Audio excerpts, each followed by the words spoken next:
La historia de Anneliese Comenzó con extraños ruidos por la madrugada. Hablamos del año 1960, cuando en el convento Movimientos autónomos de los objetos. Arañazos en las ya no se paredes. profesaba el culto que le diera vida.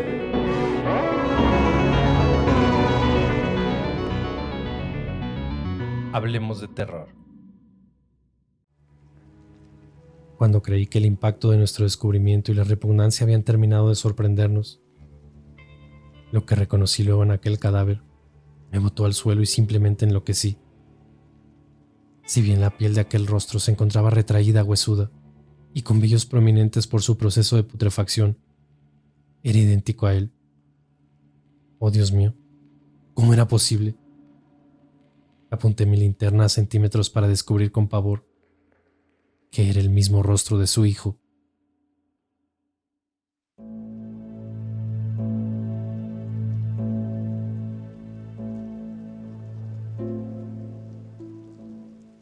El hombre del costal, quinta parte. Una inquietante y confusa verdad. El olor pútrido del cadáver atraía a las moscas a un festín. De seguro ya habían depositado cientos de sus huevos, cuyas larvas se alimentaban desde días de la carne putrefacta e inerte. Parecía no importarles la presencia humana. A nosotros, pronto ya tampoco la de ellas. Estuve largos minutos contemplando detenidamente aquel cuerpo, o lo que quedaba de él. Y mientras más lo observaba, más me costaba convencerme del parecido con aquel hombre esposado en el hospital. Un doppelganger fue lo primero que pensé, pero luego también la idea de un gemelo. De ser así, era imposible que la anciana no estuviese involucrada, y tenía más sentido el que viviese con este nivel de pestilencia y con aquel cadáver en ese cuarto. Tenía que saber, y pronto no tendría más remedio que confesar, por cuanto la llevé rápidamente como sospechosa a la comisaría. Jamás en mi historia policial había visto algo similar. Aquel cadáver me había estremecido de sobremanera, y no era la forma en la cual estaba, sino todo lo que había detrás del macabro hallazgo. Todo me parecía confuso, ilusorio. Sentía que explotaba mi mente al no encontrar racionalidad a todo lo que estaba ocurriendo. Alumbré nuevamente el horroroso cadáver. Sus ojos habían quedado abiertos, dándole un aspecto aún más espeluznante. Con el impacto, había notado que sus piernas estaban atadas con gruesas cuerdas a la cama, erizándome la piel ante la posibilidad de que estuvo con vida al momento de atarlo, y de que tal vez tuvo una larga agonía. Pronto llegaron los forenses, instalando un aparatoso sistema de luminosidad que hizo casi brillar la habitación, dejando al descubierto lo escalofriante del lugar. Sucio, repugnante, lleno de un cúmulo de objetos y cosas horrendas que lo hacían particularmente parecido a una especie de lugar de rituales o sectas satánicas. Una cortina negra cubría la única y diminuta ventana por la cual entraba la escasa luz natural. El foco estaba quebrado desde el socket y solo había velas por doquier, algunas enormes que parecían cirios robados de una iglesia. Llamó mi atención el rojo de estas y un par de ellas negras, muy particulares que en mi vida había visto. Del techo colgaban figuras extrañas que podría jurar que se trataba de brujería pura. La cantidad de amuletos y objetos raros era exorbitante e incluía libros de ritos satánicos y cosas similares. Pero dentro de todo lo exótico a nuestro alrededor, fueron aquellos costales harineros ocultos en un armario lo que acaparó nuestra atención. Era hasta ahora la mejor pista para relacionar a nuestro hombre con el asesino del costal. Se incautaron también pertenencias, entre ellas un teléfono móvil y una computadora portátil, que tenía clave de acceso, así que no pude inspeccionarla al instante.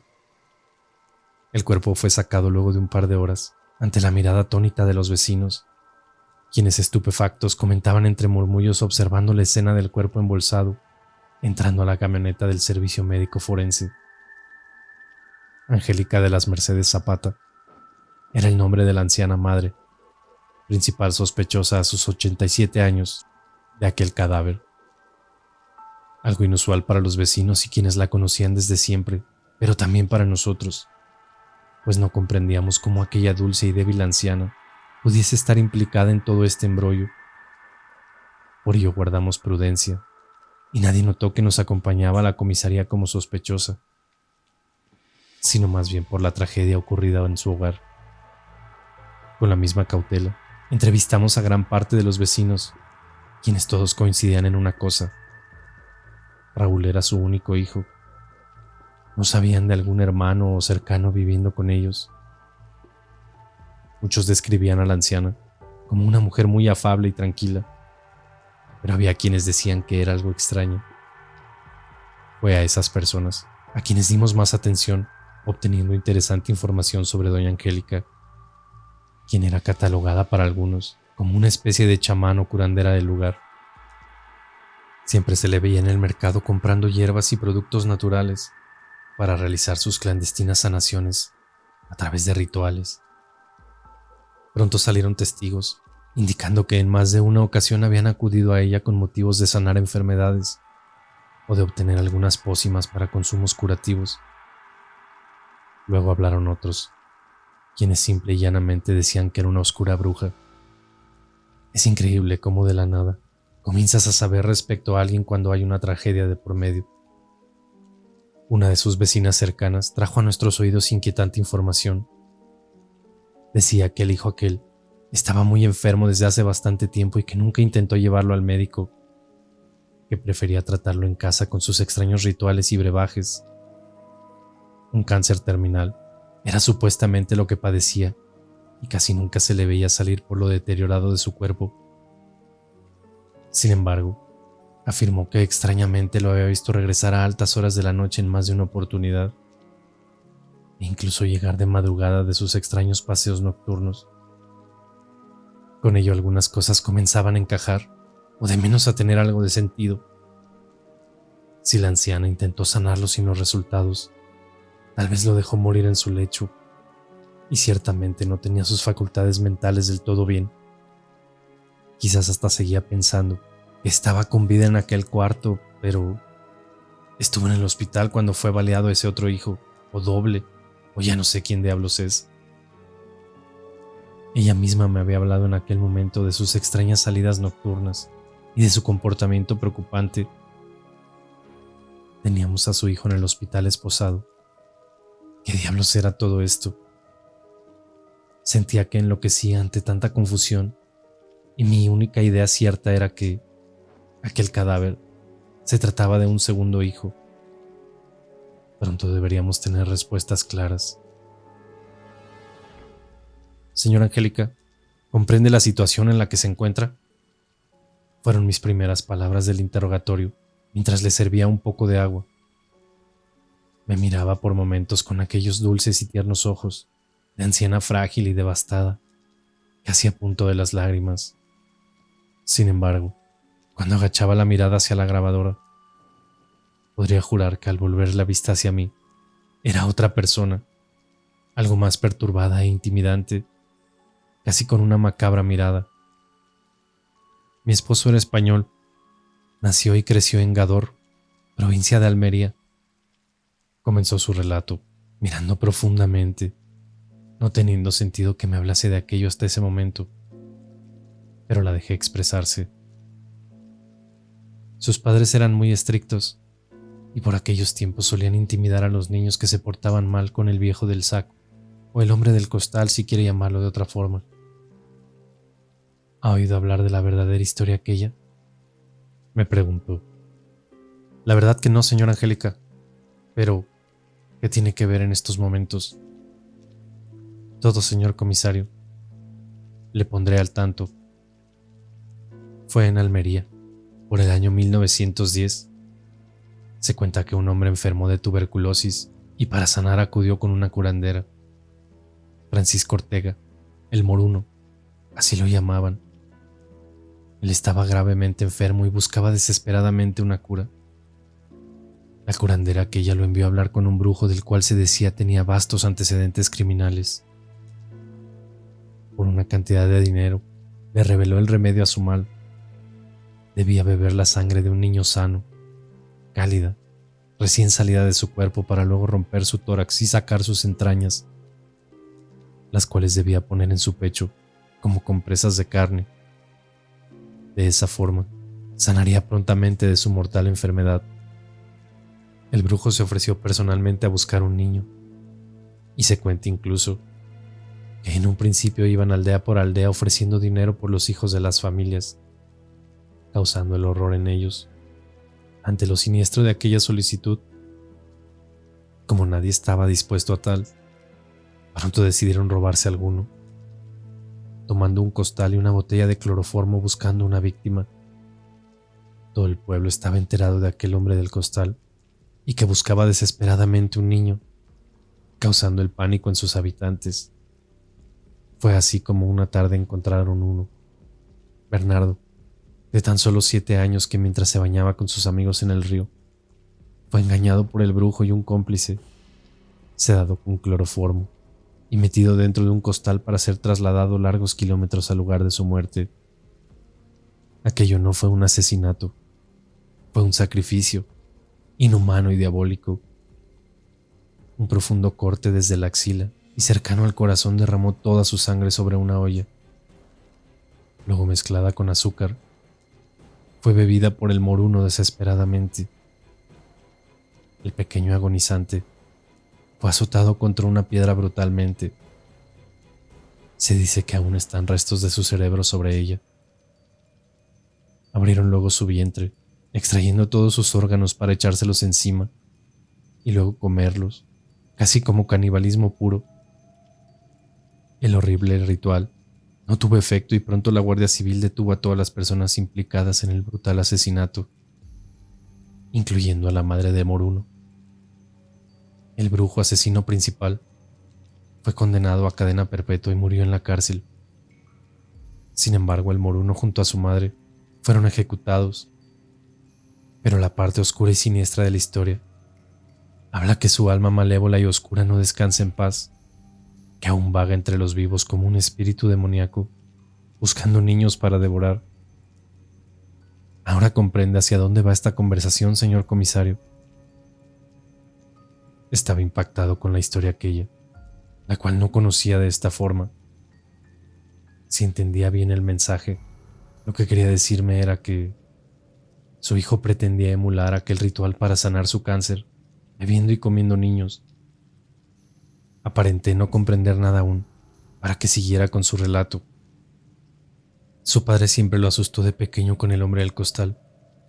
Él pasó toda su infancia, antes de venirse a estas tierras, aterrado por aquellos acontecimientos. Cuando nos casamos, trajo las horrendas historias a la familia y no encontró nada mejor que sembrar el miedo en su propio hijo, como método de reprimenda o de castigo. Fue tanto el trauma que causó en él. Ella de grande se obsesionó con aquella leyenda, creyendo absolutamente en ella. Decía que la sangre humana era la clave de la vida eterna.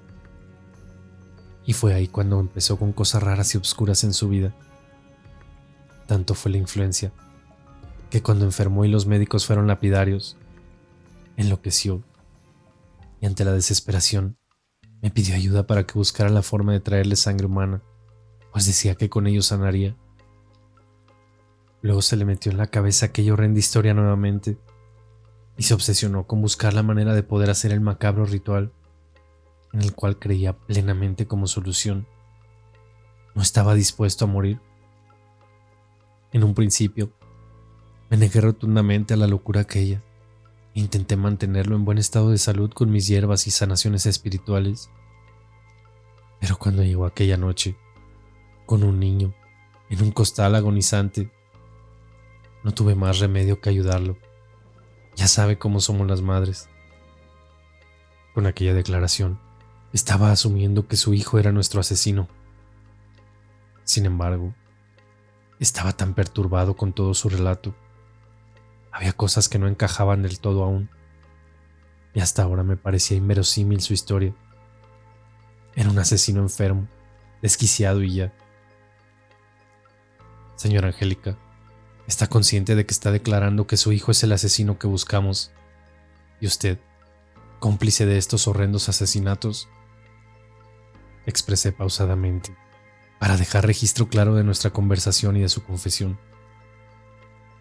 Efectivamente, señor comisario, le he ayudado a mi hijo en aquel horrendo ritual estúpidamente. Invoqué a espíritus en su ayuda y utilicé todo lo que ha estado en mis manos y conocimientos para mantenerlo con vida. Pero creo algo malo invoqué, o apareció desde la oscuridad, apoderándose de él. Creo que saqué el espíritu maligno y diabólico de ese tal Moruno, pues ya pronto enloqueció y no paró de saciar su hambre de niños. Aquello ya no es mi hijo. ¿Cree usted que es primera vez que este demonio del costal se mete en la cabeza de alguien?, me preguntó, como dueña de un enorme conocimiento sobre esta terrorífica leyenda. Esto ya ha ocurrido antes, comisario. Por allá del año 1936 en Estados Unidos, fue detenido y condenado a muerte un hombre de 65 años, un tal Albert Fish, acusado de haber asesinado a más de 100 niños durante 40 años. Decía que voces en su cabeza le hablaban con la única misión de comer niños. Si buscamos en la historia, encontrará muchos casos similares en distintos lugares. Quizá cambia la historia o la leyenda contada, pero es el mismo demonio. Boogeyman le llaman por allá, o el Coco. Todos somos responsables de ello, pues creamos dicho temor en nuestros hijos desde pequeños, sin darnos cuenta de que con ello lo llamamos o invocamos a este demonio. Mi cabeza iba a explotar. El relato de la anciana parecía una de aquellas películas de horror. Si entendía bien, este demonio salido de una leyenda urbana se apoderó del hijo y lo obligó a cometer estos horrendos crímenes, pensando que con ello curaría su enfermedad, o simplemente el tipo estaba loco al creer en este mito e intentó replicar aquello dentro de su locura. Estaba totalmente confundido. ¿Quién era entonces el hombre en el hospital?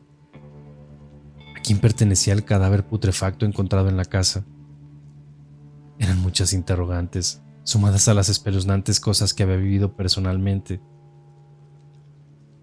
Dígame, señora, ¿sabe de quién es el cuerpo que encontramos en su casa?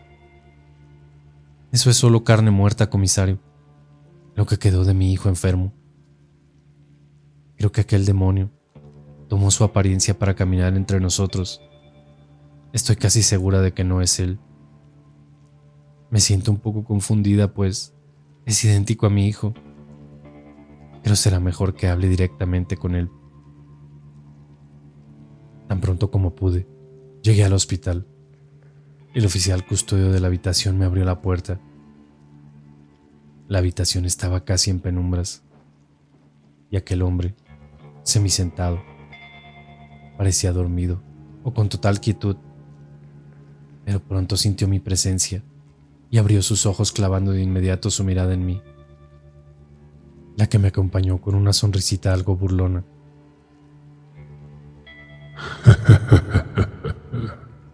Lo estaba esperando, señor comisario.